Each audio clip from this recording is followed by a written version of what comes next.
அண்ணன் திருமாவளவன் மதுவுக்கு எதிராக போராடுறாராம். அதுக்கு அதிமுகவிற்கு அழைப்பு கொடுத்திருக்கிறாராம். மதவாத சக்திகள் எல்லாம் அவர் கூட சேர்த்துக்க மாட்டாராம். நான் கேட்கிறேன், மதுவை பற்றி பேசும்போது ஏன் மதத்தை பற்றி பேசுகிறீர்கள்? அது ஒன்று.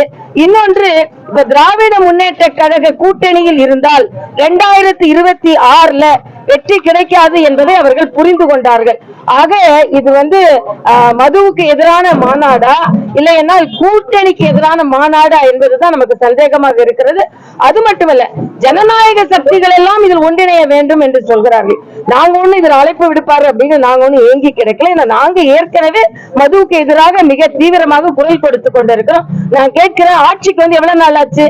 மது ஒழிப்போம் என்றுதானே ஆட்சிக்கு வந்தீர்கள். மரியாதைக்குரிய முதலமைச்சர் அவர்கள் தன் வீட்டு முன்னாலேயே கருப்பு கொடியை ஏந்தி கொண்டு மதுவை ஒழிப்பேன்னு சொன்னாங்க. வந்த பிறகு என்ன செஞ்சீங்க?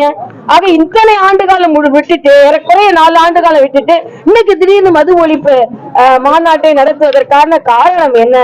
அதனாலதான் திராவிட முன்னேற்ற கழக கட்சியோடு இருக்கின்ற கூட்டணிகள் ஒவ்வொன்றாக நம்பிக்கை இழந்து கொண்டிருக்கிறார்கள் என்பதைத்தான் இது காண்பிக்கிறது.